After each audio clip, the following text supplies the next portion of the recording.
राष्ट्रवादी काँग्रेस अध्यक्ष शरद पवार आणि केंद्रीय रस्ते वाहतूक मंत्री नितीन गडकरी यांच्यात दिल्लीत बैठक झाली। या बैठकीत पिंपरीतील हिंदुस्थान अँटीबायोटिक्स लिमिटेड पुन्हा सुरू करण्याचं आश्वासन गडकरींनी दिलं आहे।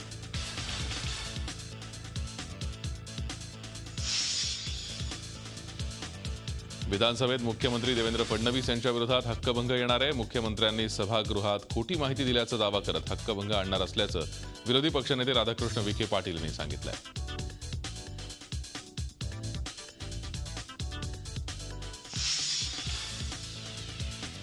नो हेल्मेट नो पेट्रोल या धोरणाबाबत सरकारमध्येच गोंधळ असल्याचं समोर आलंय। एकीकडे परिवहन मंत्री दिवाकर रावते यांनी घोषणा करून टाकली असताना आता मुख्यमंत्र्यांनी याबाबत अभ्यास करून निर्णय घेतला जाईल असं सांगितलंय। पेट्रोल पंप चालकांनी पेट्रोलसाठी हेल्मेट सक्तीला विरोध केलाय।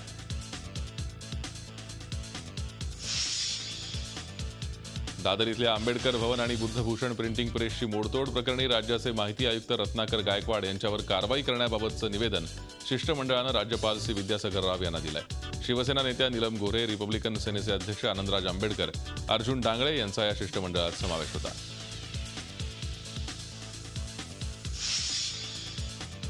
हद्दवाढीच्या समर्थनात कोल्हापुरात पुकारण्यात आलेल्या बंदला हिंसक वळण लागलं। राज्यातील अनेक मनपाची 5 वेळा हद्दवाढ झाली तरीही कोल्हापूर शहराची एकदाही हद्दवाढ झालेली नाही। त्यामुळे ही हद्दवाढ गरजेची असल्यानं त्याच्या समर्थनात कोल्हापूर बंदची हाक देण्यात आली होती।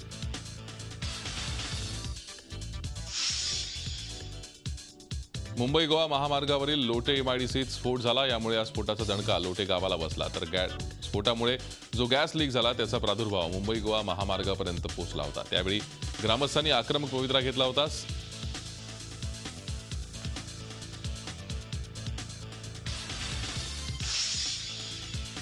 औरंगाबाद येथून हस्तगत करण्यात आलेल्या शस्त्र आणि स्फोटकांच्या साठ्याप्रकरणी अबू जिंदालसह 12 जणांना दोषी ठरवण्यात आलंय तर 8 आरोपींना निर्दोष ठरवण्यात आलंय तर एका आरोपी माफीचा साक्षीदार तर एका आरोपीचा मृत्यू झालाय। पुण्यातल्या हडपसरमधल्या डवरीनगर येथे कुत्रा अंगावर धावून आला याचा जाब विचारला असता झालेल्या वादात एकाचा खून झालाय। सागर नामदेव चौगुले असं मारहाणीत मृत्यू झालेल्या तरुणाचं नाव आहे। धक्कादायक बाब म्हणजे सागरचा या वादाशी काहीही संबंध नसल्याचं कळतंय।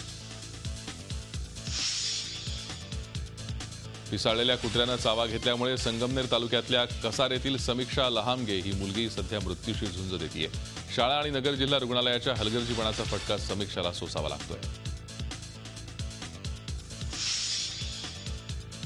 एका शिट्टीसाठीचा हट्ट जीवावर बेतल्याची घटना बीडमध्ये घडली आहे। गणेश पवार आणि राजेश पवार या 2 भावांनी दुकानातून कुरकुरेचं पाकिट आणलं। या कुरकुरेच्या पॅकेटमध्ये एक शिट्टी निघाली होती। या शिट्टीसाठी दोन्ही भावात भांडण झालं। या भांडणातूनच शिट्टीच्या हट्टापायी गणेश पवार यानं विषारी औषध प्राशन केलं।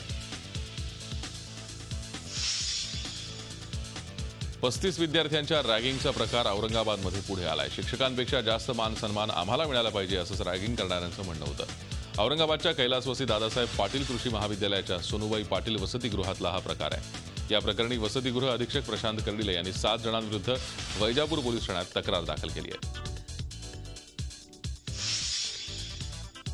सांगली जिल्ह्यातील मिरजमधून 100वी जलराणी एक्सप्रेस लातूरला रवाना झाली। 100 फेऱ्यातून आतापर्यंत 23 कोटी 20 लाख लिटर पाणी लातूरकडे पाठवण्यात आलंय। 11 एप्रिल 2016 पासून जलराणी एक्सप्रेसमधून लातूरला पाणी पाठवण्याचं काम सुरू आहे।